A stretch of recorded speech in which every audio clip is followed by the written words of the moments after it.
Welcome, today in front of me Motorola Moto G42 and I'll show you the face unlock test on this device. So I just set up my face recognition a couple of minutes ago and now I'll make a couple of tries to unlock our device and we'll see how fast this feature is and does it works. So let's start. 1, 2, 3, 4, 5.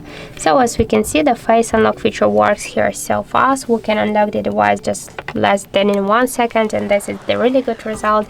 I just want to try one more thing. I'll wear the glasses and I'll try to unlock the device with the glasses because I set up my face recognition without the glasses. So let's just start.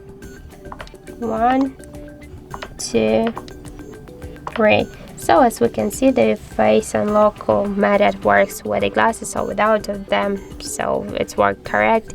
I just suggest you to try this unlock method, but don't forget that the face unlock is less secure than the fingerprint, the pin code or passcode or pattern unlock methods. So that's it. Thank you for watching, and if you find this video helpful, don't forget to leave a like, comment and to subscribe our channel.